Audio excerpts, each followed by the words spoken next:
Introducing Royal Caribbean's newest ship, Icon of the Seas, the ultimate family vacation.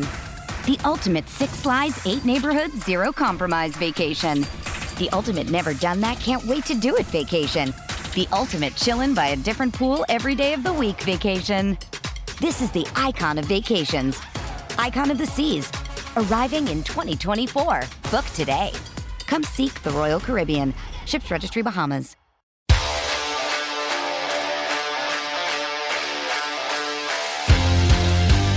Welcome to the next edition of Missing the Point. I am Rayshawn Buchanan with my guy, the real BK Bob Kelly.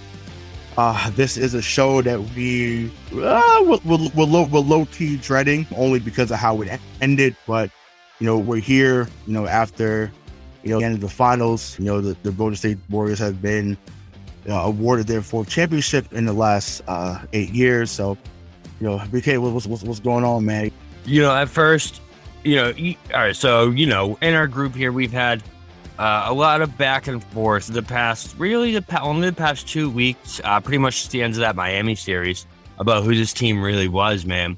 And I believed in my heart that they had more fight and that not necessarily we were going to win, because I always kind of felt like Golden State, they have Steph Curry, they have a lot of pieces that are consistent, at a level that the Celtics don't have guys that are consistent at. But for that last 2 games to be what their stamp was on that great run, man, like, it was unbelievable. It was some of the best basketball that I can remember, some of the more enjoyable basketball to watch. You know what I mean? And it's just for them to go out without a whimper and just look overmatched, like they quit. I don't even want to say quit, but just that they were done, bro. They were so done. And it was such a whimper from Tatum, such a whimper from, White, just down the line, man. No one showed up in that last game except for Jalen. So, no.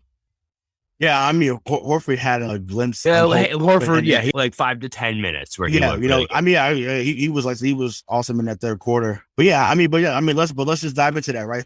So obviously, you went down the line of some guys that had some poor performances. So, but just elaborate more. Like, what do you think actually happened? Because, like you said, for them to, they sweep Brooklyn, they beat, defending champs to 7. They end up beating Miami, also in 7. So, just can we chalk it up to them being tired, or can we speak more about maybe it was a mental block that they had once they got to this level? But just what are some more takeaways you had?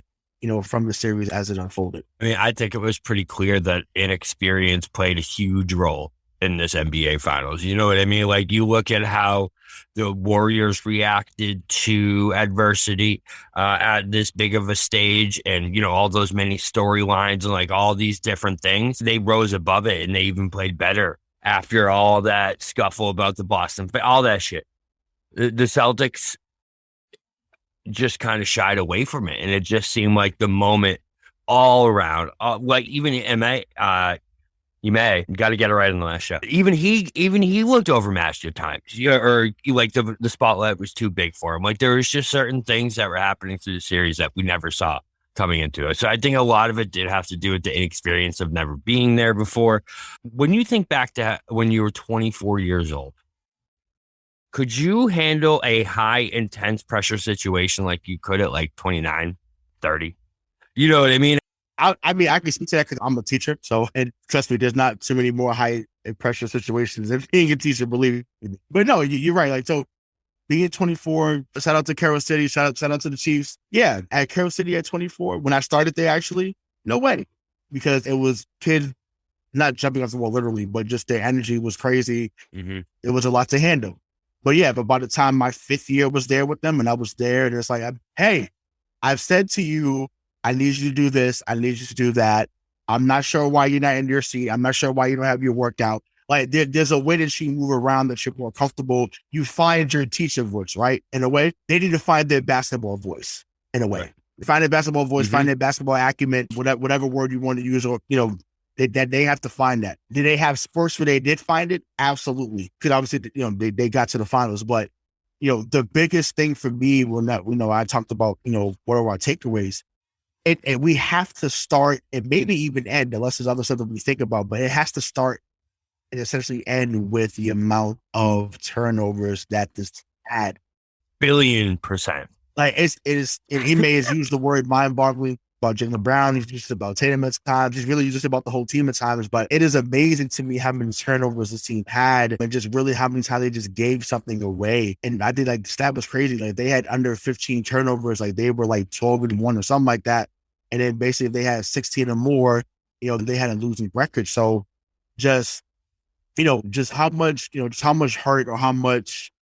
I can't even think of the word. I'm so mad just even thinking about the fact that they turned the ball over so much, but just how do they rectify that going forward? Because it's just like, like that to me, at this level, when you're becoming a pro, like once again, these guys are in their 5th, 6th year. So yeah, we can say they're young, but there's no way ball handling should be that much of a problem that you can't dribble. So just, what they do going forward to rectify that, because like I said, it was ridiculous to see how that unfolded. Most of the playoffs, honestly.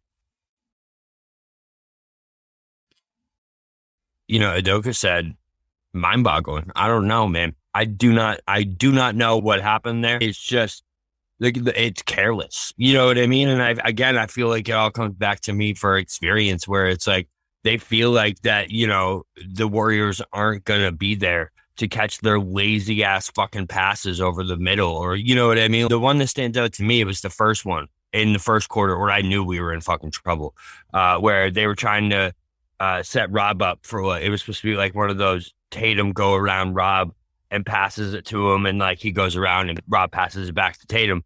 Bro, he pussy armed it and didn't get it over the guy that was in front of Rob. And it's like, how at this stage of the NBA Finals, do or die, is that the pass that you think is okay? You know what I mean? That's what you're going to come out with. That's what I kept saying. Like, this is what's happening right now. Actually, I don't know, man. I honestly do not know, because it's the most mind-boggling thing of all. I think a lot of it just has to do with having a purpose on offense. I feel like a lot of times they just kind of get all willy-nilly and just pass it around, try and find the open dude, or they decide that they're going to be a rhino and just run full speed into all 5 guys on defense. I don't know. It was mind-boggling. It was the most frustrating. It was honestly the most frustrating, like 25, 30 minutes of basketball I've ever watched in my life, because, bro, I was predicting it. I was predicting exactly what was about to happen. Like, I'd be like, oh, cool, we stopped them. How much you want to bet Jaylen puts his shoulder in the 4 dudes right here and gives it up? 3 seconds later, it would happen. I'd be like, yeah, there it is.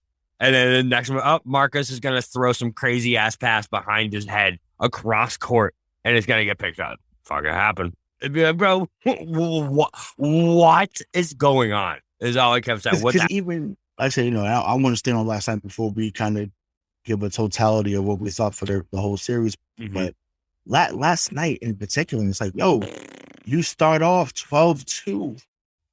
Maybe I didn't even 14-2. I think 14-2.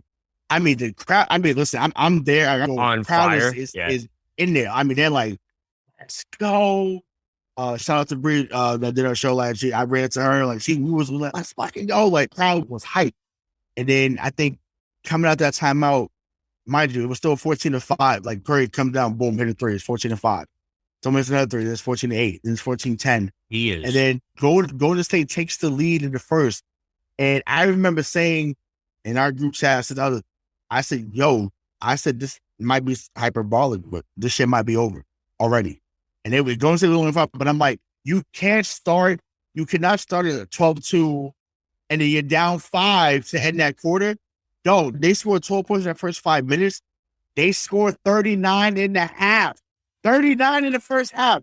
Like, what? That's insane. What the fuck? Like, that's insane, bro. I did out the math, and it's a half a point a minute. Right, like that. Like, that's a joke. Like, it was. Oh my god, it was just like, what? Like, how does that happen that you only scored 27 more points in the rest of the half, and they basically go on a 15-20 run to end? At one point, it was like 21 straight. Like that. That's crazy to me. Like, in a game that it was all the marbles, and I said it on another show I do, but I'm like, it's amazing to me that, and I'm like, I love y'all, but it was like, we're fighting through. I'm like, yo, this is over, fam. But it's not a matter of, oh, you're giving up. Oh, you're not a real fan. Fuck all that. I'm realistic. I'm there. I'm seeing this is not TV. This is not you hearing Mike Bree saying bang. Jason said, you're not hearing that. I'm seeing the body language and timeouts because you're not seeing that when it's on. I'm seeing how they were walking to the timeouts. They looked dashed. They looked depressed. Like they were over this shit. They were ready for that shit to be over. They gave one final push in the third quarter, but I'm telling you, I've seen it on the floor. They was just like, we can't do anything with this team. We just can't. So that leads to what I want to ask you next. Like, what was the turning point to you in this series? Because I feel like we may have different views on this, but I want to know, what do you think was the turning point of the series? The 2 missed free throws by Jaylen. That to me. So in game 4. In game 4, yeah. It's such a definitive moment in time that I went from this is over, we got this, to oh no. And the oh no has just kept getting, more and more frequent after that point. Like, because the 1-1 split, that was perfect. Exactly what you want. You know what I mean? Then you go ahead and win game 3, convincing fashion, right? Game 4, we were well on the way. It was close, but we were well on the way to taking that game and going up 3-1, man. Jaylen hits both those free throws. I think we go up by 6. He doesn't. Curry comes down, bangs a 3, and Golden State's up by 1.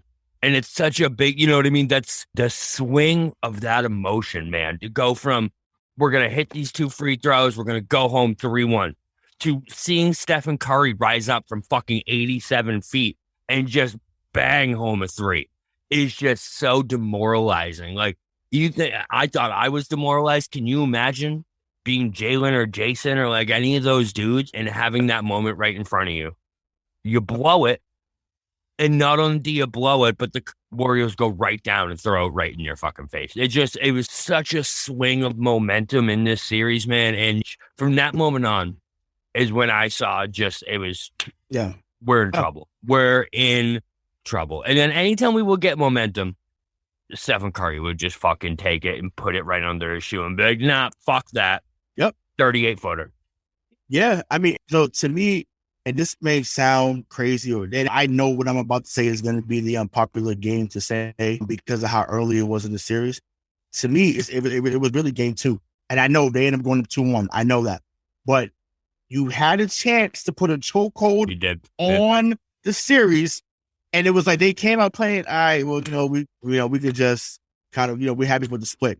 That's the wrong mentality. If you have a team on the ropes and they was going back and forth, they was there, and you let them build that confidence. Now, granted, yes, you had a great game 3, whatever, that changed around, awesome. But to me, game 2 mentally is where it was lost. I know game 4 was the game that people was like, man, it goes 43, it goes crazy. But to me, either you can pick game 2 or you can pick game 5. Steph Curry goes 0 for 9. And I talked about this on the show. I said, he's going to have a game where he's going to go 2 of 8 from 3 or 5 18. And that you got the game. He gave it to you on a silver platter. And he said, no, I'm okay. I don't have it. Man went over. He basically said, here's a 3-2 lead. Here. And he's done it in every series that he's been in. Regardless of what you think of him as a player, best shit all time, I get it. He's giving teams silver platter games every fucking time, and people don't capitalize unless it was LeBron James' choice. Well, what happens is, Steph Curry can go 0-9 all he wants, but I'm looking at it right now, when Jaylen Brown, Grant Williams, Derek White, and Peyton Pritchard all go for a combined 0 of 14 from 3, you're fucked. You know what I mean? You needed all those dudes to contribute in more of a way than any of them were prepared to at this stage, man. And yeah, I don't disagree about game 2 because there was a moment in game 2 where you're like, oh my God, are we actually, we're in this game too. Can we pull this out? And then it seemed like that's when Golden State kind of got their defensive confidence too. That's where they realized that, like, listen, when we lock down on these dudes, they can't do anything. And we couldn't, man. We couldn't do anything that Draymond started to punk them mid-game, too. Right. I think that's when he put his feet on Jalen's face. That's when he did all that shit, It was like, oh, okay, let me make sure, like, I think he realized, oh, you know what, hey, these dudes are real. I got to do something to shake the table. And that he did. He did more than ever. And I said, boy, at least speaking of Draymond, as we, story time, right? So I'm on the floor, like I said, I do security, windows to do security. Draymond walks by me. Yeah, motherfucker, I got fooled. And I'm just sitting there with a scope. I can't say shit because they tell them to talk to players, but I'm just like, I'm pissed because I want to respond. I'm pissed. I want to trip him so bad. I want to trip him. I'm just like, yeah. I'm like, but I was so bad. But I'm like, and listen, his post today with the banners and it says nope. Listen, I know this is a Celtics show. That was fucking gold. It was gold because I'm like, that would have been. That was great. It was awesome. So I just like to say, listen, it was crazy to see what he did. It was even with him. He showed up last night too. 12 points, 8 rebounds, whatever, 9 assists, whatever, something like that. So no, he was good last night. He was good. Yeah. Right, but that's the thing. He hit it when they started that corner three. That corner three, bro. The crowd was like, "Well, if he's 10 knees, like you're not just that. What can you do?" That was dagger in the second quarter. I was 100%. Like, "Wow." I was like, "I'm like, if Draymond Green's hitting corner threes, you're fucked." Like, what do you do? And even there was another play in the third when he hit a two when they basically, Boston was storming back and they played defense, but they had a couple of plays where they just going back and forth. And then he gets it, hits it from the top of the key. The shot clock. The buzzer beater, right? For the shot clock, bro. All you hear is Draymond Green. I know something. And it's just like, if he says shots like this, like you're not. It's like that's what Marcus. And Marcus says, like, you're not beating us if Marcus is on because it's like, what do you do? You can't, if he's on, listen, he just showed up last night. So when he shows up, they usually win. So, but can we talk about him? Though, right? Yeah, let's talk about him. To me, very disappointing performance overall from him. But just, but like I said, you can give your thoughts to just what did you see from him or what didn't you see from him in this series? Yeah, no, it was, Marcus was atrocious, bro. He was the worst version of himself for 60% of that series. There's moments where you're like, yeah, let's go, Marcus. You see the crazy shots going in. You see him doing the Marcus things that he does, getting the offensive fouls, but then he'll throw it behind the head, somehow at the same time through the legs pass right to a Warrior and they go down and it's a momentum killer. It's just, it always seemed like when it was the most inopportune moment to force a pass or make a terrible pass that he was doing it at that moment and he was taking all his Marcus shots that we don't want him to take. It just, I don't know. By that 6th game, bro, I had it with Marcus Smart. It was just every game was a microcosm of his goddamn Celtics career. You know what I mean? It was like, oh, Marcus. Like every game you had that reaction at least once. And it was the most frustrating thing in the world because you know what this guy can do, man. You know what he can do. And he was a detriment to the Celtics in this series when we needed him to be the heart and soul. We needed him to be all these things, but he was the exact opposite where he was either in foul trouble, turning the ball over, or missing threes.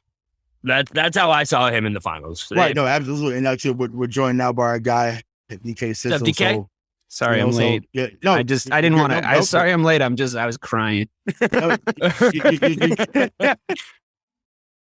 didn't want to cry in front of my friends. Yeah, you're good. So no, man. Just speak to what you saw from Marcus in the series. Just how basically his play didn't help us in the most. So just what were your thoughts about him in the series? I just think, I get where Bobby's coming from. I think he did a lot of frustrating shit. I'm trying my best to be like clear-headed about the entirety of this roster, considering like what they did. I get that it's difficult. It's only been, it's been less than 24 hours since that fucking gut punch, but at the time of recording. But as far as Marcus goes, he, just to play devil's advocate to what Bobby was saying, I don't think you're necessarily wrong, but I think that like he did have his fucking hands full with specifically the Golden State Warriors. You know what I mean? I think with the kind of guards you're dealing with and the amount of attention he had to pay to Steph Curry on the other side, and how difficult it was. Not like, we all saw Steph coming into this series as a shooting threat in the first 2 games. Like that's kind of what it was. You react to that. And then you forget that he can, like, if he goes left, like he's so fast and like he doesn't miss layups, and like we miss a lot of layups. And I think that like Marcus had his hands full on the defensive side of the ball. I think that this is going to be sort of a theme of what I think about the whole series. I just think I understand the thought of like the Celtics beat themselves because of the heights that we saw them get to, and like the things that they achieved and the things Marcus achieved, even, in that microcosm, like Bobby was saying. But I just really think that like the Warriors came in with a great game plan. And I think that they saw I'm not disagreeing with you, Bobby. I think you're right, but I think that didn't happen on its own. I think the Warriors made that happen. I think that they're like, this is what we can make. This is the kind of game we can make Marcus Smart play if we want to. If we like smother him and we frustrate him. And like you saw in game 6, they were doing it better than in any other game. Like he caught him on a couple of kind of like soft flops. And then they just started going right back at him with it. You know what I mean? That same exact type of gamesmanship. They were going right back at him. You could see in his eyes, he was just like, oh, motherfucker. Like they kind of out Marcus Smart a little bit. And I think that he's the kind of player, he's emotional. He's going to play right into their hands, So I think you're not wrong. And I'm not saying this in defense of Marcus Smart, but I think you have to maybe give the Warriors a little credit for drawing that out of him, I Right. do. No, that's for sure. I do, but his newfound love of bounce passes was the most frustrating But thing. that was true across the board. The lazy passes. We talked, yeah. That was, and I'm sure you guys have discussed it already. I mean, it's been true all playoffs. There's been dumb fucking lazy passes all playoffs from everybody.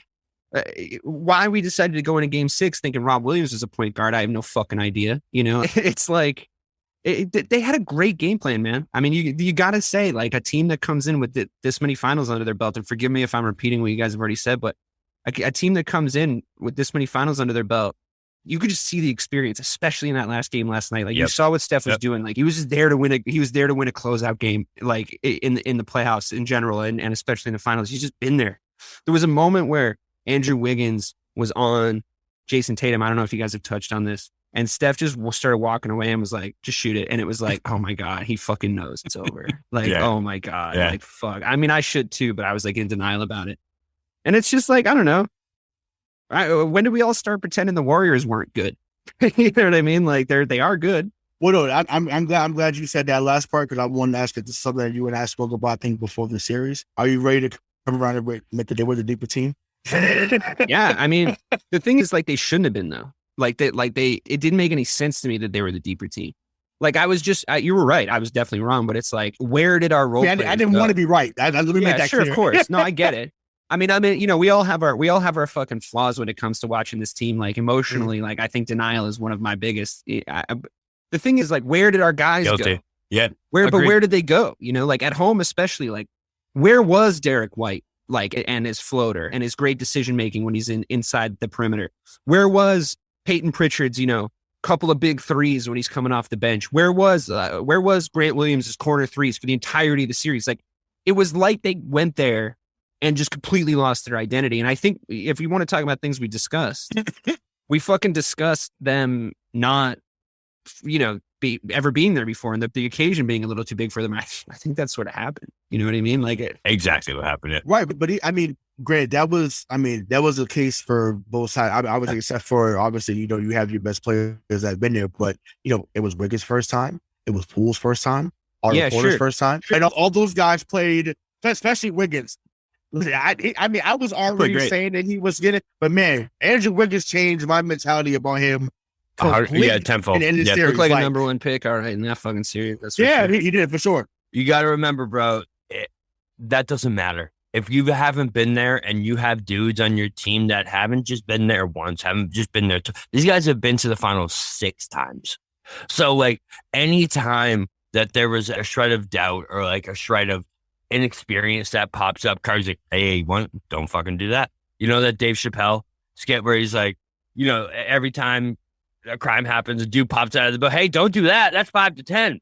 That was Stephen Curry and Klay Thompson and Draymond. Like, you know what I mean? Like, don't do that. That's 4 turnovers. That's a fucking game. Like, that's exactly what happened throughout that. And you could see it, man. Like, but to me, exactly what you're talking about came down to 2 moments. Like, it came in game 5. It was, we came back the momentum was with us, and we fucking choked. And then in game 6, so hard. I know that it didn't look like it, but in game 6, there was a stretch in the third quarter where they could not fucking make a shot. The Warriors could not fucking make a shot. We got it within 8. And it was like, we got within 8. We 8. should have been fucking ahead if we were actually converting our fucking chances. And honestly, I mean, look, this might be like the day after Blues talking, but like offensively, like it sucks to watch like Derek White take a 3 to try to bail you out of a fucking offensive slump. And as much as like even Al was making big shots, he was making those big shots, and I was happy they were going in. I was like, a Big Al, yeah, we've seen this before, but I was like, why is it him? Why is it him that's doing this? Not in this situation in the finals. Like, where are the guys? Where is Jayson Tatum? Like, where the fuck? Before we do move to Tatum, because we definitely need to talk about all that, can I just give you guys some cumulative numbers from those role players from game 5 and 6? I know this is going to hurt a lot. Just like, this is going to really hurt. So, Derek White, game 5? My bad. Derek White, game 5, 0 for 4 from the field, 0 of 3 from 3. Grant Williams, game 4, or game 5, 1 of 2, 0 of 1 from 3. Peyton Pritchard from on game 5, 0 of 3, 0 of 3 from 3 points. Did you guys do Grant Williams already? No, we didn't really get into any of the role What the players fuck happened to Grant Williams? Hang on. Then we go to game 6, right? Like, it is Grant Williams is really bad too. But so Derek White in game 6, 1 of 6, 0 of 2 from 3. That puts him at a combined 1 of 10 and 0 of 5 from 3 in the last 2 games. Peyton Pritchard, 0 of 2, 0 of 2, which puts him at 0 of 5 in the last 2 games. Grant Williams, 1 and 2, 1 and 2. Actually, 50% from the field, but 0 of 2 from 3. And like you said, he's just disappeared. So, I mean, that's a great, what the fuck happened? What happened to him? Like, what happened, I guys? feel like he got benched. Was he a ghost when he was out there, or was he not out there? Because I really didn't see game 6. He was barely out there. Game 7 of the Eastern Conference Finals is the first time I noticed it in that stretch where Miami was taken over at the end, where he just looked like the moment was too fucking big for him. And then it just continued from there on out. It was like he froze in that moment. He was getting beat everywhere. Well, he on like that thinks fucking he's court. a star player though. So like, how is that? Makes sense. No, but Draymond, he verbalized it. He said, "You want to beat me?" And like I said, I made the tweet saying that he'll never want to beat, but he absolutely is looking to be where Draymond was. And he basically looked at, well, this is what I'm looking to get to. And he couldn't fucking match it. Because he should be someone that can get you 10 to 12 points, 5 rebounds, a few assists. Just, it looks different. But, we see him play great defense this playoff run. So much to the point that people were saying, re-sign him right away. But yeah, I don't know. Maybe it was something where think that was the here. moment just was. No, it wasn't me. It was Mike. Actually, Mike I said, think that was Mike here on said the it here. podcast. Yeah, he said it on the podcast, bro. That's how that feels like fucking 6 years ago, doesn't it? It does. It does. Right. Yeah, it does. Right, John? Oh my God. But much in the last. yeah. Nice. I got a terrible playoff beard in myself and my hair looks all crazy on the low. But yeah, I don't know. I just think him, Pritchard, all those guys became, unplayable after a while. And it was a shame because you Literally cannot unplayable. Yeah, you cannot. And this is what I was thinking about the depth, right? It was cool in the regular season to go 7 to 8 deep because once they changed it, they really took off. But that works in the regular season because it's like, okay, guys are not playing every game. Some guys take nights off, whether it's low management or they're just not trying as hard. You could get there. You could be the 2000s Phoenix Suns doing that. Fine. That's great. But even in the playoffs, you need guys that can steal 5 to 7 minutes for you. And then you put your guys back on. People were like, man, how are you taking Steph Curry out? They can take Steph Curry out because they know Clay's going to do his thing. Dre's going to do his thing from a defensive standpoint.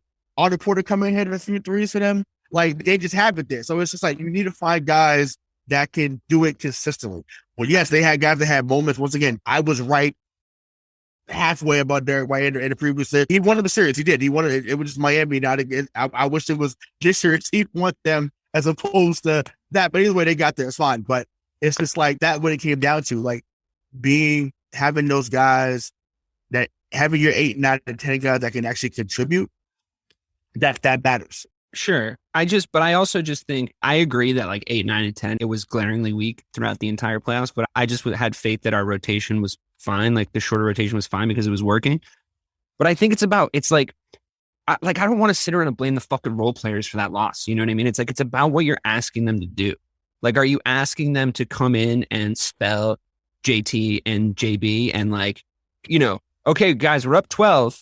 You're going to do 5 minutes. Make sure we're at least still up 7 when you come off the court. Like, are you asking them to do that? Or are you asking them to be like, okay, guys, we're down 15. You guys got to go get us some buckets. It's like, that's what we were asking. All right, Derek, go win us the game, bro. But that's the thing. It's not fair. It's not a fair thing to ask them. And like, the thing is, if you're a role player, right? Like, look at fucking Jordan Poole, right? Like, there's a perfect example. The dude was hitting shots like he was Steph Curry because he's standing next to Steph Curry doing the same shit, That gives the role players confidence. It gives them green lights. It gives them the ability.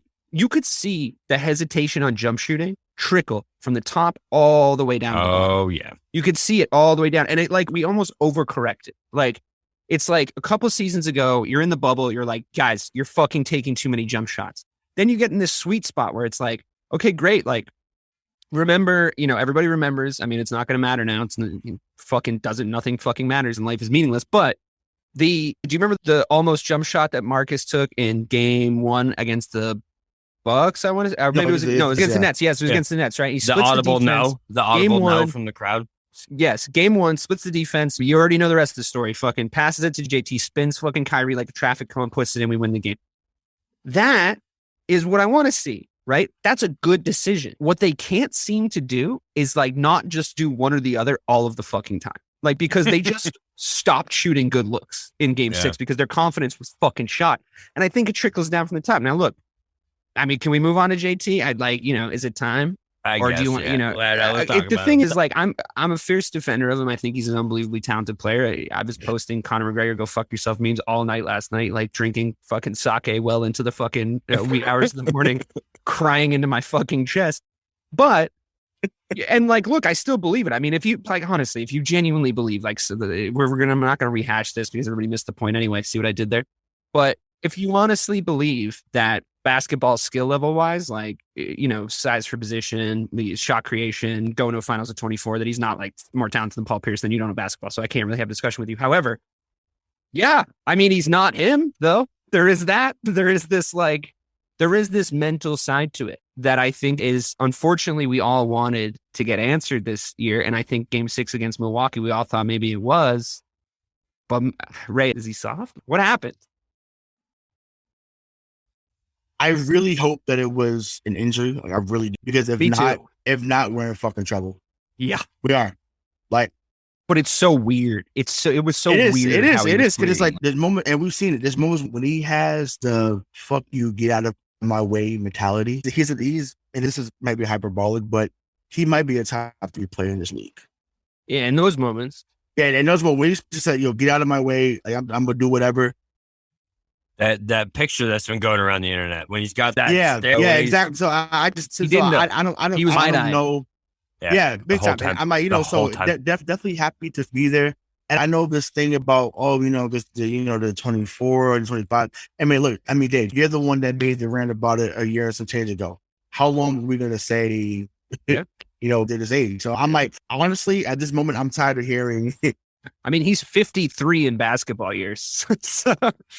Right, but it's just like, damn, it's like, what the fuck? But no, I'm hoping it's injury, but I feel like it's definitely something mental. But go ahead, Bobby. Just think about the historic no-shows in the finals of some of the greatest players ever when they were too goddamn young for the moment, when the moment was so much bigger than they even realized. I mean, you remember LeBron on the Heat in that Dallas series, bro? He was awful. The greatest player we've ever. He was not good. I know, but you could pinpoint it in a basketball sense. Why? It's the weirdness of Jayson Tatum's performance over those 6 games. It's so fucking strange why he decided to play like that. But like, it's just, you got to take a step back from this disappointment because it was so weird to me. Because it was such an outlier and such a, a difference from what we normally see from, like, we talked about this earlier, those air balls, man. That to me is the number one reason on the list why something was up, whether it was injury, whether it was him just being too young, too scared of the moment. But you can't just yada over that, because that's the most important question. Is it his fucking brain broken or his shoulder broken? Because if it's his brain, we're fucked. But not broken, though. I just think, bro, I said this to Ray earlier, right? if you look back, right, at who you were at 24 years old, when you were put in a high pressure, intense situation that's going to affect the rest of your life, you shit your pants. It is what you I showed do up every time, though. Bad example. I fucking showed up every time. I disagree with that. I come to play. I'm a big game guy. I mean, not everybody's like me. Last I checked, you moved to California to be with a girl that you're no longer with. Is that correct? Yeah, that relationship failed. Let me tell you something. That girl was not the NBA finals. Okay. I'm just saying, bro, but I'm just saying. That girl was round one. The fallout from such a big moment, right? Sorry, Leah. I'm sorry. I didn't. My bad. Why? Leah's still here. She was fair. There you go. Leah got the ring, baby. She got the ring. We know each other too well. This is. It's been a while. Sorry, especially after this fucking 3-week stretch. Yeah, but like, it's such a big difference from when you're 29, from when you're 28. You know what I mean? And I just feel like when you have all this shit stacked on top of you, when you're that young, man, when you have an entire NBA franchise, when you have Cedric Maxwell calling you the fucking GOAT, when you have all this shit going on, man, and on top of it, your fucking shoulder hurts. You know what I mean? It's just, there was so many different things I feel like that led to what we saw in that NBA finals of him just being, because it wasn't like he was bad. Okay. It wasn't like he was bad. He was a completely different basketball player.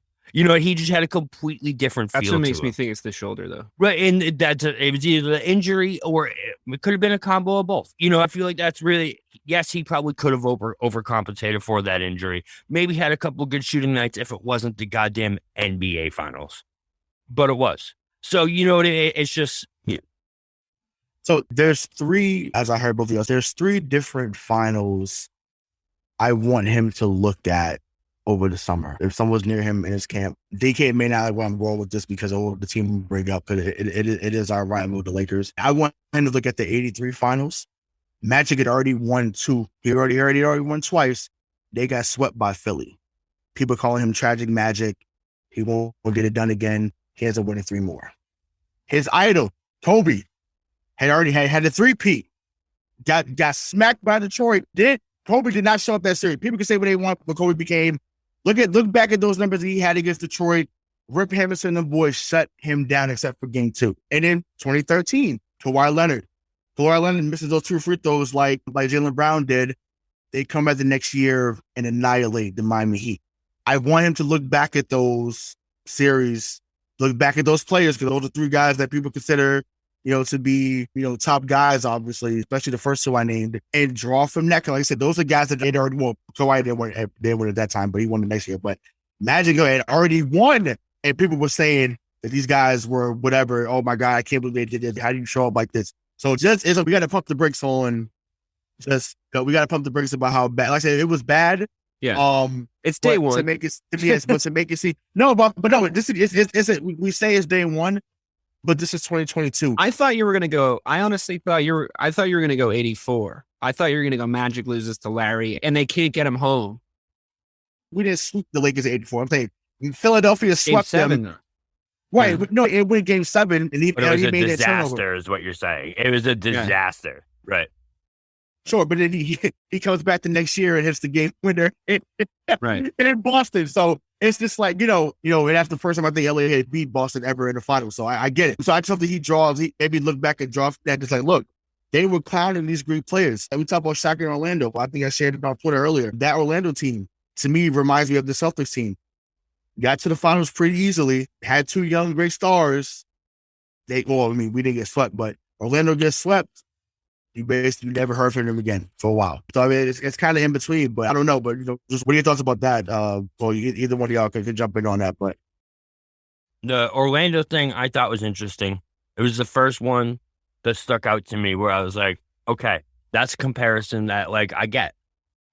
But Shaq was already out of there at that point. Everyone knew Shaq was leaving. This is just, it's to a point now where it's like, when you go down, like I already said, man, when you go down the notable list of people who have had collapses and who have shit themselves in the NBA finals, it is endless, man. I mean, you have Curry blowing a 3-1 lead, right? You have LeBron no showing against the Mavericks. You have Kevin Durant, Russell Westbrook, James Harden not showing up against Who did they play? Miami. Miami. Yeah, it was the Heat. It's just you go down the list, man, and it's just player after player. When they weren't ready for the moment, you don't just have like he was okay. No. In the NBA Finals, it is the spotlight, bro. If you fuck up, if you do these things when you're expected to not just be good, you're expected to be great and amazing, it's going to be 10 times returned back on you. So it's just, you got to pump the brakes, Celtics Nation, when it comes to Jayson Tatum, because the dude's special. I know he had a shitty finals, and I get it, man. I was just as frustrated last night as you were, because he wasn't even close. You know what I mean? Like, there were moments where you're like, all right, Tatum, let's go. That's the guy. Then he would airball 2 shots in a row. It'd be like, oh, fuck, what? what the fuck is that? He hit a couple threes early, and I was like, oh, bro, yeah. I said, here we go. I was like, yes, like I can hear DK from California, like, yes, that's what we fucking need. And that's literally what I was saying. Yes, that's exactly what we. Bro, but it's just like, and it's like, oh my god, like what happened from there? But yeah, when you think about the guys who don't have a title at the age of 24. And I know this is, it's all relative because, some guys come in league at different age, all that shit. I get it. Jordan, LeBron, Curry, KD, Giannis, Shaq, Wilt, Malone, and Hakeem. None of them had a title by the age of 24. And I think only 2 of them had been to a finals by the age of 24. So guys, just take a step back. Look at your history. Just look at what's happened throughout NBA history.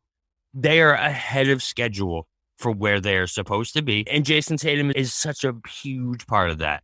Was he an even bigger part of why we fucking lost this series? 100%. Sure. Right. I would just say that. I would just say to add on to that point, Bobby. Maybe it's because we're in Boston, like we're in the Boston fan base, and we hear this stuff way louder than other fan bases, but I think Luka's a great comparison point because Luka got to the Western Conference Finals. I mean, nobody thought the Warriors were going to do what they did this season. And in retrospect, that seems really stupid. Like considering like it's still Steph and Clay and Draymond and they still know how to win a fucking finals. It seems dumb to think about. But Luka is apparently the next fucking big thing. And I'm not really sure he gets beat with the same stick as Jayson Tatum does when he goes farther and fails. You know what I mean? Like doesn't just go to a conference finals. So it is this kind of weird thing where the more successful you are without doing it, the more shit you're going to take for not doing it. And I think LeBron is a good example because I was having a great time talking about how LeBron didn't have a championship yet when they lost to the Mavericks that year. I was having a fucking wonderful time thinking that Miami Heat team wasn't going to be anything. I remember posting the memes. Oh, I didn't get your phone call. My phone went to LeBron mode. Right. No ring. Right. I remember this yesterday. What it makes me think is in the age of the internet, and look, we've been talking to the Boston Celtics fan base directly for a few weeks and months now. And like, I just want to add on to what Bobby was saying. And I need you guys to take this in good faith because I know we don't get along, me and Celtics Twitter. I know since the whole Paul Pierce thing, whatever, but you got to hear me on this. You really got to hear me on this. These players, these are 24-year-old kids. They have Twitter. They have Instagram. And it's the player empowerment era. This is the era of players doing whatever the fuck they want, going wherever the fuck they want. If you guys don't shut the fuck up and shut the fuck up real soon, he's going to leave. Ugh. You're going to get what you want. I'm so stressed. You're going to get what you man. want. You're going to get what you want. You're going to get what you want. You're going to get Jayson Tatum to go somewhere else. And you're going to have complained your way out of a generational fucking player. I understand he didn't have a fucking great finals. And I hope, like we talked about, I hope his brain isn't broken. And I hope like whatever. He's so talented. I'm not even sure it's going to matter. But guys, come on. Like, come on. Like, we weren't even supposed to be in the finals. You know what it reminds me of?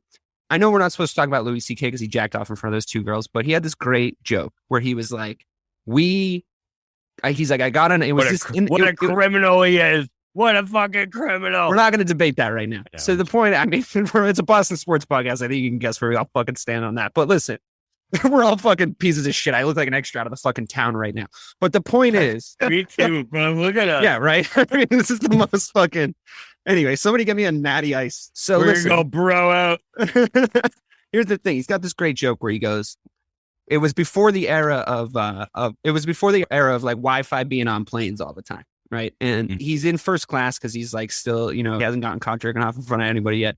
And they're taking off, and the stewardess goes, and forgive me if I'm butchering the joke, but the stewardess goes, "Hey, we're trying out this new thing just for first class passengers. We have actual Wi-Fi on the plane, so you guys are going to get to do that." And everyone's like, "Oh, okay, that's great, that's amazing." And they take off, and they try to turn the Wi-Fi on. The stewardess gets on the thing. She's like, "Oh, sorry, we tried to get it to work, and it's not working." And the guy next to him, like this guy in like a two-piece Brooks Brothers fucking suit, is like, "Ugh, typical." And he's like, "You're mad that you don't get something that you didn't even know existed 5 minutes ago. That's the human condition, right? So because they got to the finals, you're mad at them for not winning the finals.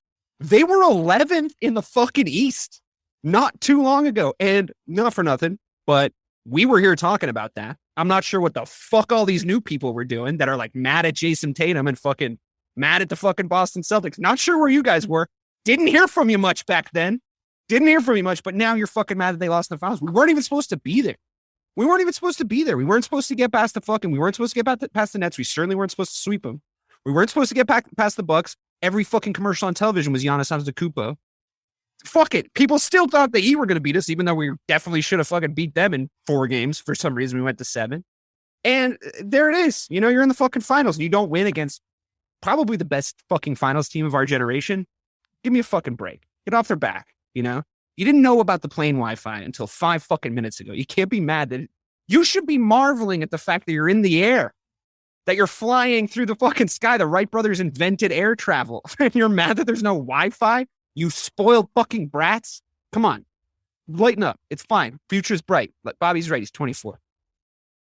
You did a great job with that joke, by the way. You didn't butcher it all. Yeah, that was perfect. I know the exact interview you did it like on Letterman or some shit, right? It was a whole. Now that I've told it, is it cool if I jerk off in front of you guys? Absolutely not.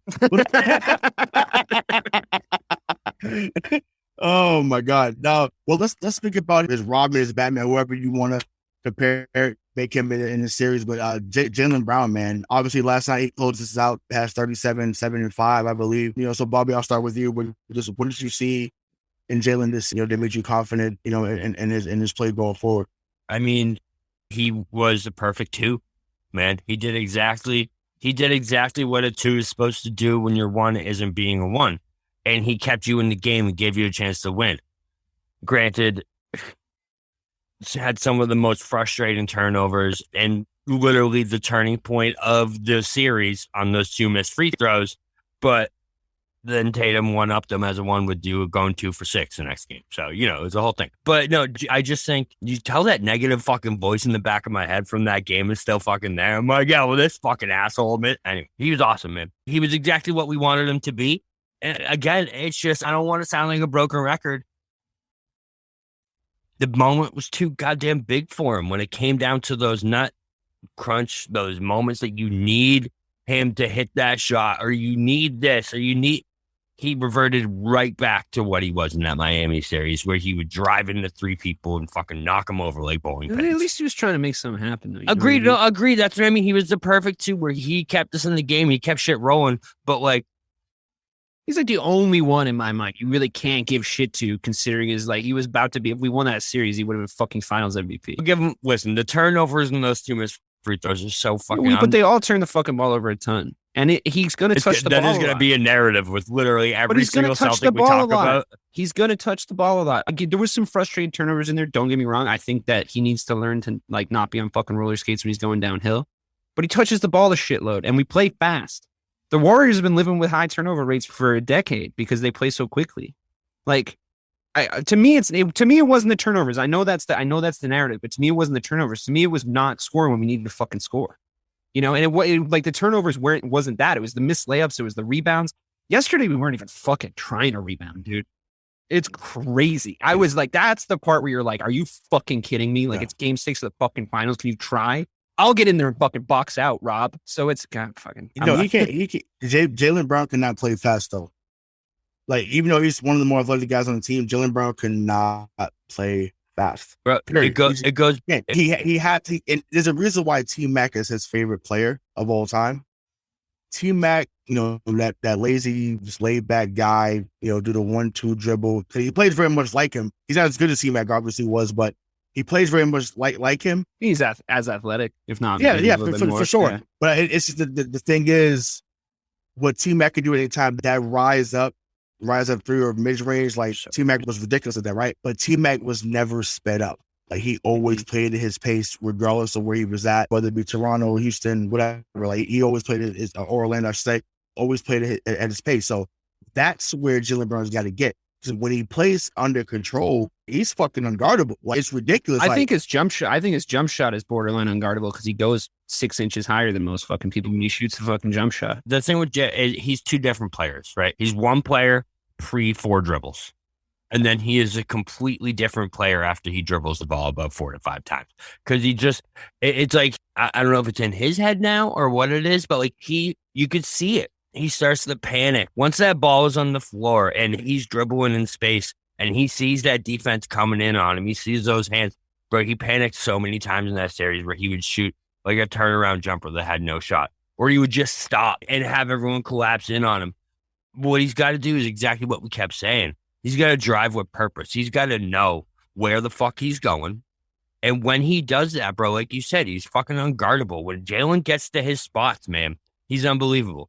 But when he doesn't, he was just a completely different player to me all series. It's like when you could call it out, you knew when he was about to turn the ball. At least I know I did. When he was driving in and he would be up at the top of the 3-point line, drive to the corner of the key, and then drive back over to the free throw line. And he would just be stuck in the middle of the fucking paint with the ball.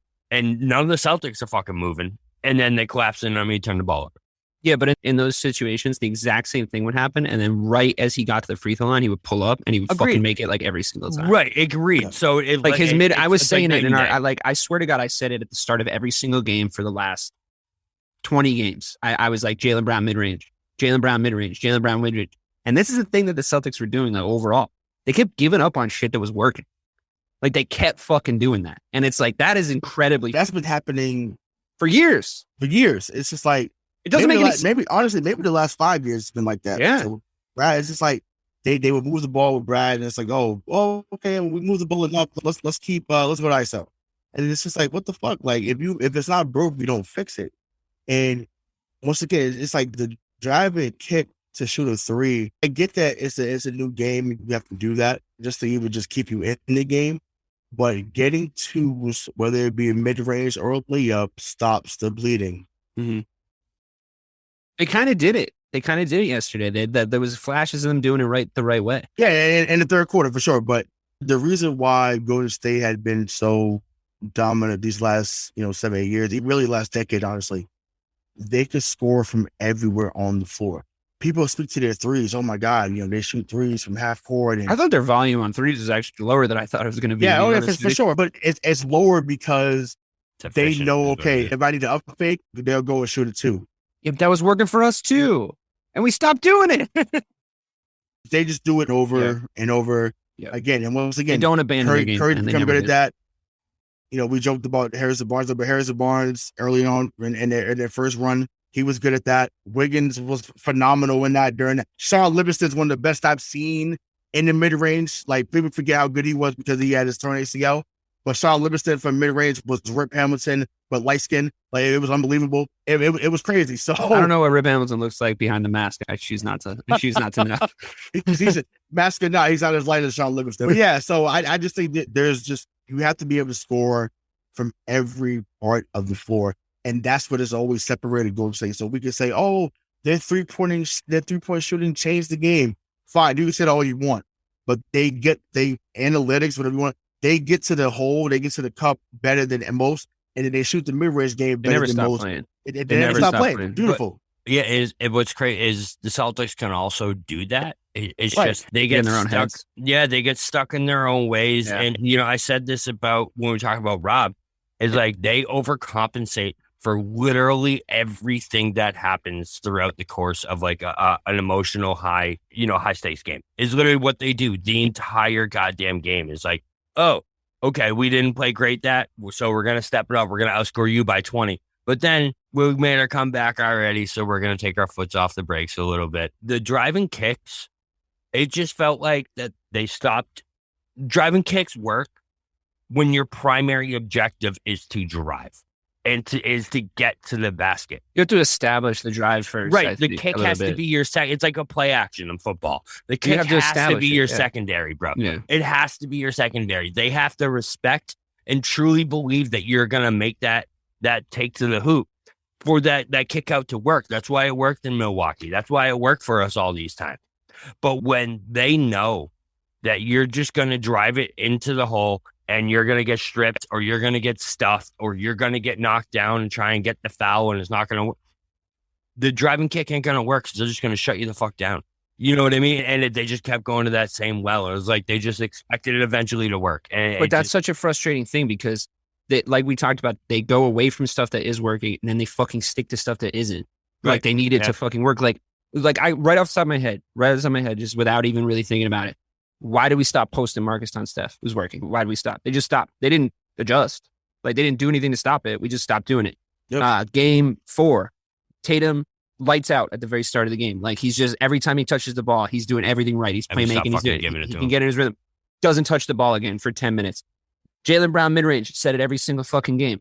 Jaylen Brown mid-range, it's working. When he goes left, they're not going with him. They haven't adjusted. Keep murdering them until they adjust. Keep doing it until they adjust.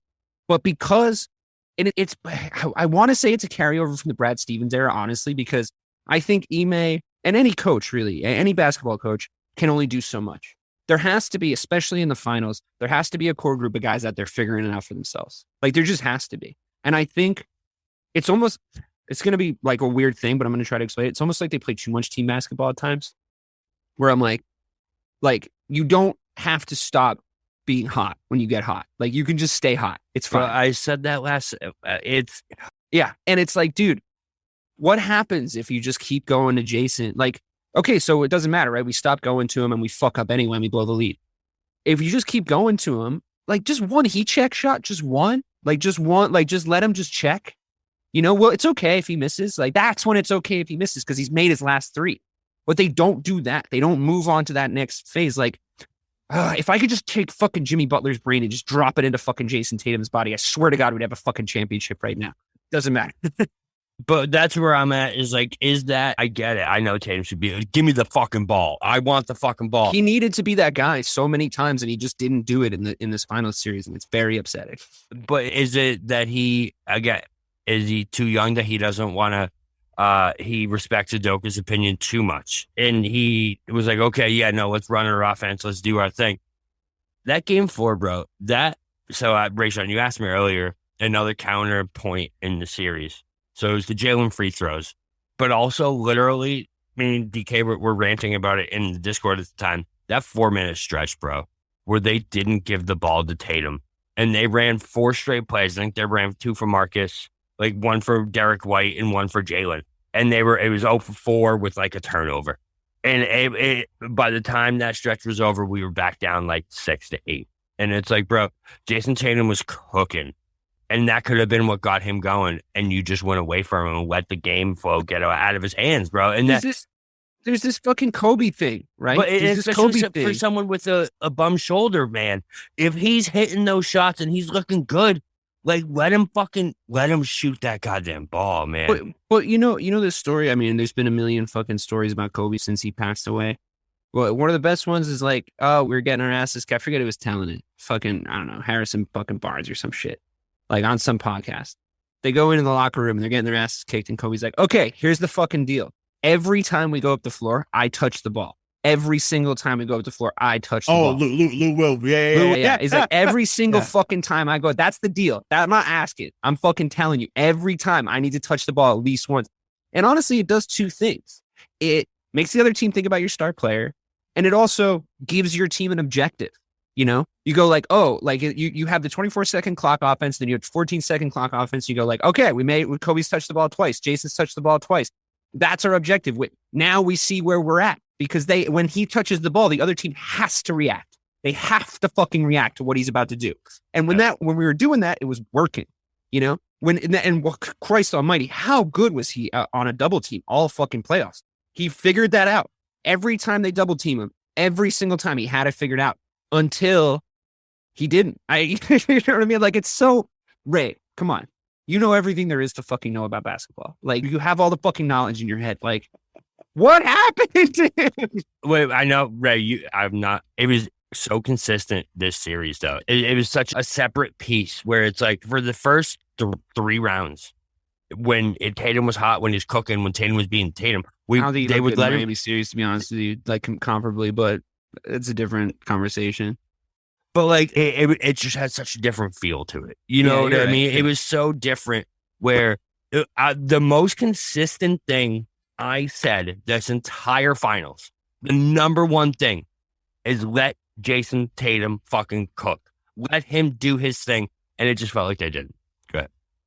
Yeah, no, I mean, that's part of the issue, right? I think that obviously, and we go back, I think about a year ago when they hired Ime, and he mentioned that, the team wasn't good when it came to assists, that's what we're going to improve on. And they did for the most part, right? They became a really great team when it came to ball movement. However, there's moments when, like you said, you have to say, you know what?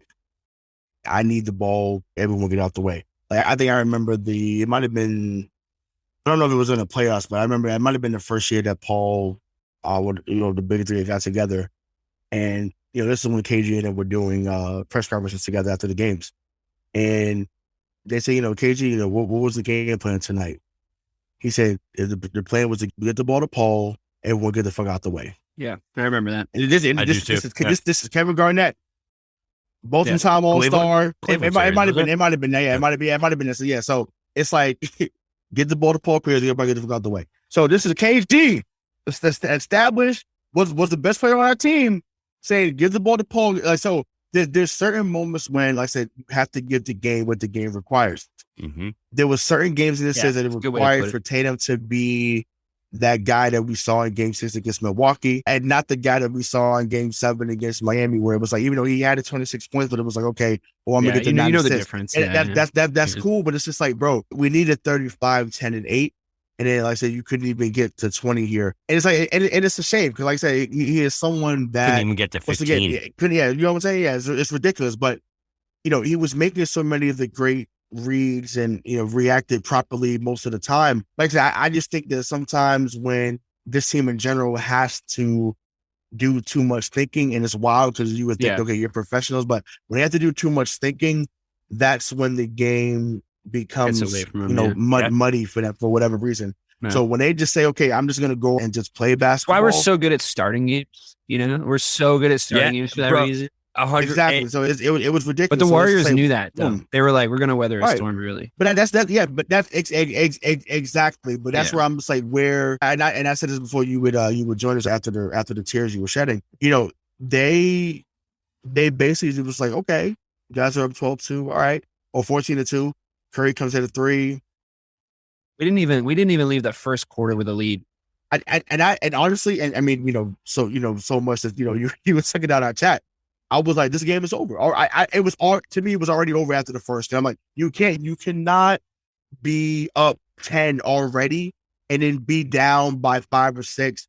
Like the only score. And I said it early on, but the only score 27 more points after that moment is so fucking absurd. It's real. It's the longest run by a team in a finals ever, right? For the last 50 years or whatever, We had 14 points in 3 minutes, and then we had 37 points. That's mental, though. It's mental. You don't forget how to shoot basketball. You're Marcus Smart. You don't forget how to fucking score a fucking layup. If you're Jaylen Brown, you don't forget how to shoot a jump shot. Wait, real quick. I got to that thinking point that you made is, I think, that's such a key. I think they need to play a fucking 8-second offense, to be honest with you. Like, I would be like the fucking Phoenix Suns in what year was that? That fucking. No, I mean it'd be exciting, but then you still don't win. So don't you though? Like if you're that talented, I don't know. Whatever. We don't need to get into that. They had National Martin Solomon, but I know, but like the shooting, I don't know. It doesn't matter. Yeah, but, even they traded for Shaq. That was their downfall. That's true. Unforgettable seasons podcast later on. So even in those moments, right, where they try and stop thinking and speed it up, when they've already gotten into that mindset, I think this all goes back to like that overcorrecting thing, where it's like, they try and move at a quick pace. They try and do things crisp. after they've gotten into that stalled mindset, because that was such a big thing in Game 6 where they just stalled and they just stopped moving. They stopped, getting that extra pass. They stopped doing all these things. And then all of a sudden they go to this other mode where they go too fast for their moment, where they don't take a step back and think about the moment they're in and think about, okay, this is the time where we need to stop. This is the time where we need to go ahead and make that extra pass and do these things. And that's usually when we get those big turnovers and missed free throws or whatever the case may be. It's just, I just think it all comes back, man. And I hate to be this guy for like the third fucking straight year, but like it all comes back to inexperience and how much more experienced the other team was than you. They knew when those big moments were in the game, they knew how to recognize those moments and capitalize on them. When the Celtics were in a big moment, think about this series. When they were in a moment where they had to do something to either win the game, stay in the game, complete your comeback, whatever the case may be, they didn't just they fucking blew it. When the Warriors were in a moment where they needed to extend their lead or they needed that motivation push, what happened? Poole's hitting half-court shots. Stephen Curry's hitting 34-footers. Draymond's hitting fucking corner threes. They also left Draymond open for the entirety of the first 3 fucking games. So like eventually those are going to start falling. Yeah, like, well, they for just sure. left But him I'm just fucking saying, open. like when you look at the whole series as a whole, it's like I get the overreaction. I get the the shittiness and how I'm even feeling. But like, you got to think about how 6 finals to 0. That is such a big disparity. You know what I mean? And Jalen, Jayson, even Al, all these guys are experiencing the pace of this game. Everything from the NBA Finals for the first time. Stephen Curry walks in that shit like it was Saturday night at a restaurant and he was the best bartender in that goddamn fucking place. Tuesday. And Jayson Tatum is the waiter over here who's worked 3 lunch shifts. You know what I mean? It's like, guys, come on. Like it's not even a fucking comparison. At the same, on the same token, I appreciate that, Rand. I think that was very accurate. But on the same token, I want to ask you guys, like, correct me if I'm wrong. Like, look, I love Jayson Tatum. I'm not jumping on the fucking bandwagon of hating on him. I don't think he's mentally weak. That remains to be seen. I agree with you that you like started the bandwagon just 2.5 years too early. Yeah, right. I know. That's what I do. I'm like Palpatine in Star Wars, like both armies are actually mine. But no, I mean, honestly, that was stupid though. Like that was fucking dumb that I said that. Like, I mean, if we're being honest here, like just to fucking pull back the creation. We were starting a fucking podcast and I was trying to say controversial shit. You know what I mean? Like here we fucking are. We have a podcast. People are listening. I'm trying to just tell you the truth now, but I got to ask this honest question. You're going to I told you guys I didn't like that fucking armband. Like, I didn't like that fucking armband. I didn't like that Instagram post, Yeah. I don't wear purple and gold and green. Like, it's that. But forget all that. Forget all the pageantry of it. And I love pageantry of any kind, as you guys know. But forget all the fucking pageantry of it. Forget all that stuff that you're, like, putting forward. You want to be like Kobe Bryant. Here's how you're emulating Kobe Bryant so far. You're a really good jump shooter. You can slash. I don't know if you guys remember when Kobe first came in the league. He was fucking pure slasher. Like he was just fucking like dribbling all over the fucking. He almost invented the Euro step in the NBA. He brought it back. Yeah. He brought it back. You've got a bunch of different ways to score. You can make your own shot. That's how you're emulating Kobe Bryant. Here's what I'd love you to work on the offseason. I'd love you to get a post game. That'd be great. Would love that. If you could go to the post game store, buy yourself a post game, that'd be amazing. Just like, what's Dirk Nowitzki doing? Can he like just go work out with you all summer? Like, that'd be great. Regardless of that, stop trying to be like Kobe when it comes to jump shooting and, floaters and turnaround jump shots. Kobe Bryant was a fucking psycho. He wanted to win above anything else. Anything else. When you get there, when you're up here gets there, that's when you can start to say, he's my dude. You know who Kobe's dude was? Michael Jordan. Kobe thought he could beat Michael Jordan at one-on-one from the fucking first day he stepped onto a fucking basketball court. All right? He's too nice of a guy sometimes. Am I out of line saying that? He's too fucking nice of a guy sometimes. He needs a little bit more. He needs to be a bigger prick. You know what I mean? Like, just be a bigger asshole. Like, just, it's that gives you, get the fuck out of my way to all the guys on the team. And that gives you the other fucking. Remember when Draymond, like I disagreed with you, Ray, when he said that Draymond punked him like with the whole fucking ball thing. I really wanted him to turn around and be like, fucking take the ball, fuck you, in his shit. But he was kind of walking away like, you're not taking it, in his own way, trying to do his thing. Be an asshole in those situations. You're the best fucking player on the court if you want to be. Like, be a prick. Am I wrong? You played for the Boston Celtics. Like, we'll ride with you. It's cool.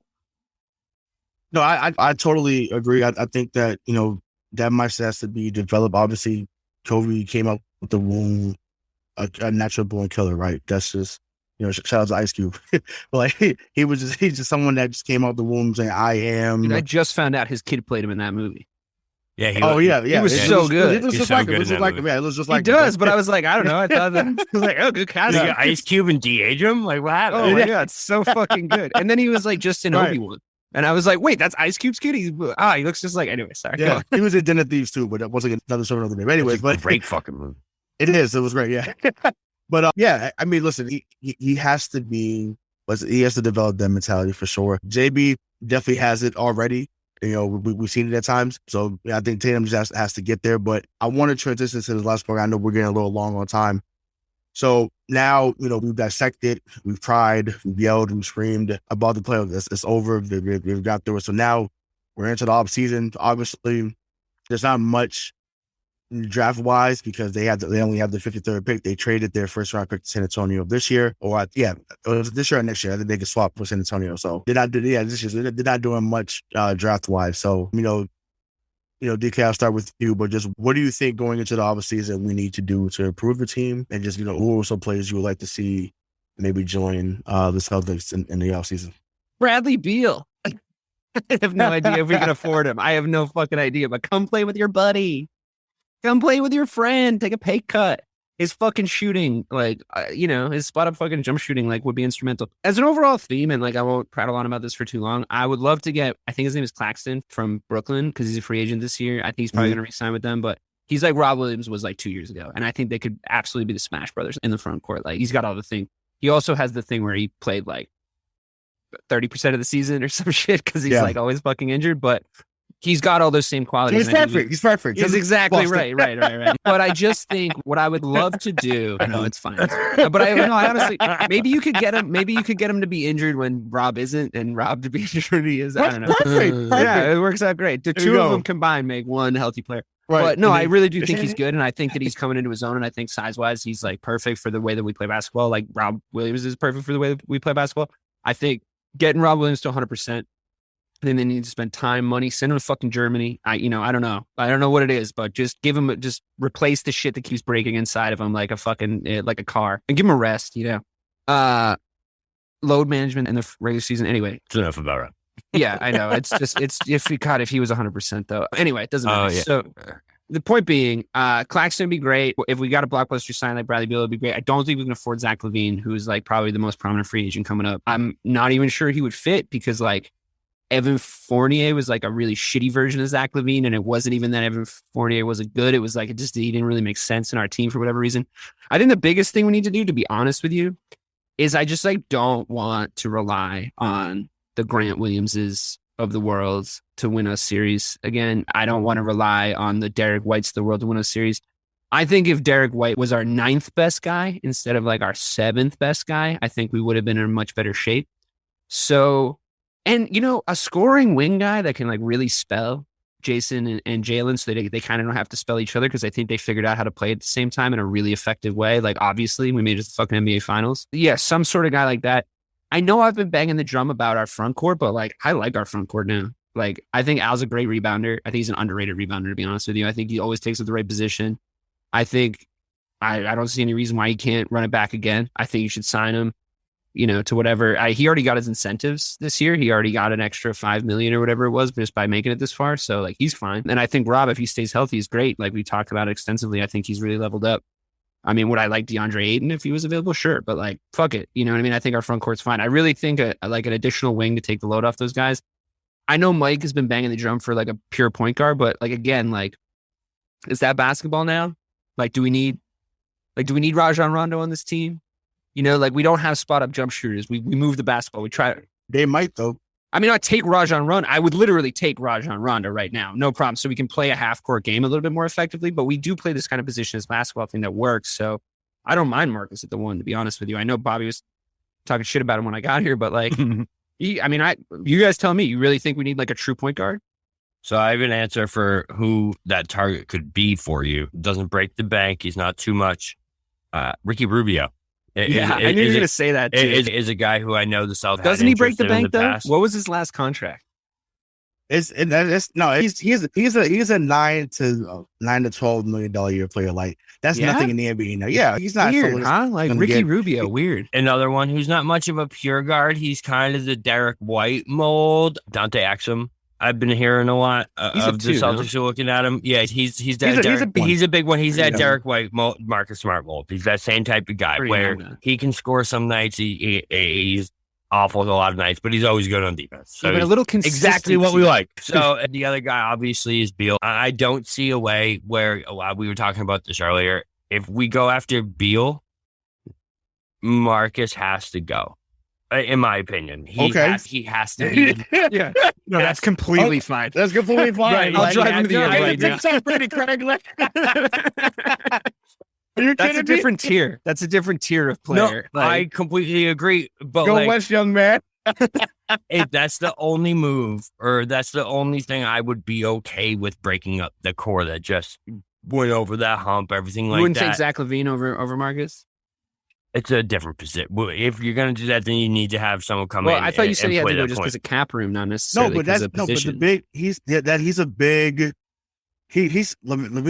right? We're talking about positionless basketball. Yeah. If you could get Levine at 6'6", Tatum and Brown. Are you kidding? Like, that would be an also 1, 2, 3 at and that great. He's not the defender. Obviously, those other two are, but he getting dig. You're 6'6". Like you can find a way to be that guy. Just spot up jump shooter, like a pure shooter. Yes. Is that still? I'm gonna give my personal admit. I didn't know Bobby was done, but I'm like wanting to talk about. Yeah, no, I got one, and I don't know if it's gonna be popular. I don't know how we're gonna feel about this. Duncan Robinson, I think, is a guy that would be really good in the situation because he's that spot up shooter. He's what the Celtics wanted Derek White to be in that Milwaukee series. You know what I mean? He's what they wanted Nesmith to be. Exactly. Maybe Nesmith can go up a level though. I love Nesmith, so I hope so. I don't see it anymore. Yeah, I doubt it too. Yeah, I'm trying real hard though. Like his effort was up. Yeah, it's a great job, bud. Yeah, I know. When he was out there, it meant the game was over. It was done. Yeah, except for that Spurs game. Who was I just talking to? Duncan Robinson, right? Duncan Robinson. When Tatum, I don't either, but I can tell you this, man. When Tatum gets doubled, or when Brown gets doubled, or whatever, and they do that kick out cross court pass to our guard standing on the wing, wide open for 3.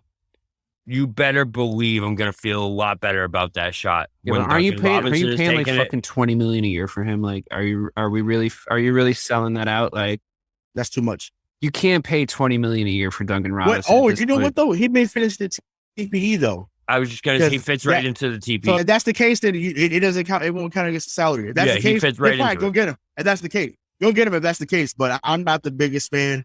But if that's the case, yeah, for sure, definitely go get him. That leads into what I was going to talk about. He's also in the same state. I love Terrence Ross. I do. I've been a Terrence Ross guy for a long time. So is the Toronto days. Well, he's no longer Flight 31 days, but Terrence Ross. But that dude can go. You want to talk about a guy that can get buckets when you need it? Like Dave will buy stock on him immediately. Like that is. I'm still spending the money on my Jeff Teague stock. Dave's very willy-nilly with his stock buying. Dave's like Bear Stearns of the sports stock world. I'm just smoking. He's like, yeah, let's go, baby. Your stock's down 38%. I haven't seen him play a ton. I do know exactly why you like him, though, and I do like him, too.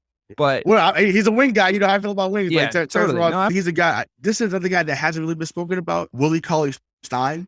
I think it's someone that could be a viable backup to Rob. I was going to say he's going to be like your 7th or 8th guy, though. No, but that's fine. Rob's not going to be on the Crows. You need someone he's a Tice upgrade. He's a Tice exactly. Upgrade. Yeah, he's 7'1". He's not a shooter, obviously, but he's 7'1". If you're over 7 feet, you can be on the Celtics according to. But think about this was just a comparison when he came out in 2015.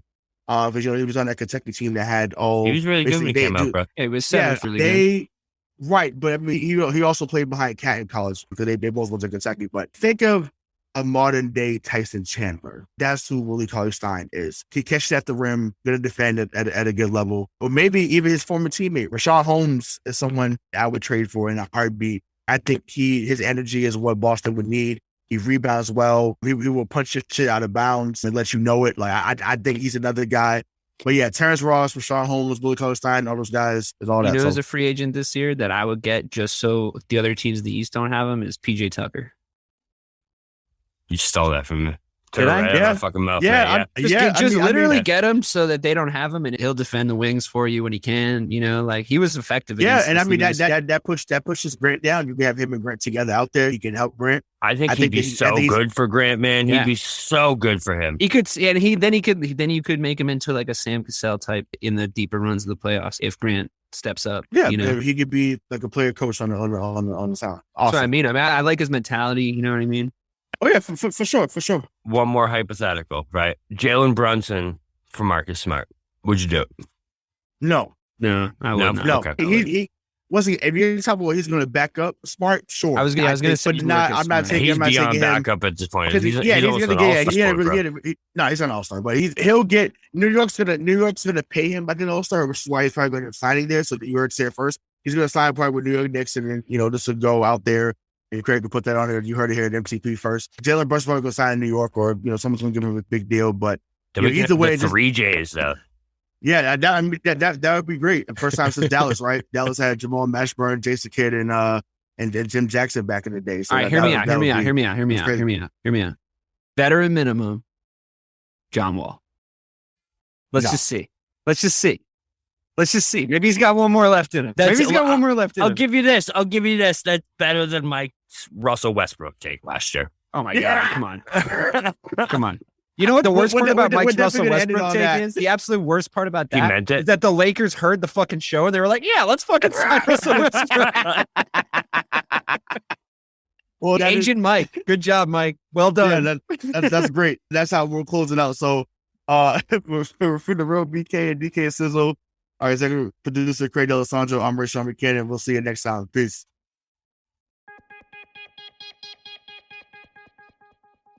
Step inside the marketing mirror to uncover marketing secrets, discover gems, tactics, lessons, and campaigns you can use, next gen or fundamentals.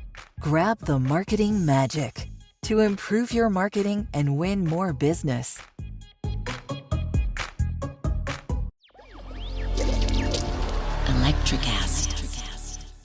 Are you a fan of classic cinema or a young person who wants to discover the best films of all time? Do these legendary movies still hold up? On the Generation Film podcast, two guys who grew up when movies dominated the culture share a great film with a panel of young movie lovers and see how it plays for today's generation. We discuss changes in storytelling styles, representation, The making of each film, its initial reception, and how its meaning has changed over the years. Join us as we explore cinema classics across generations on Generation Film. Electricast.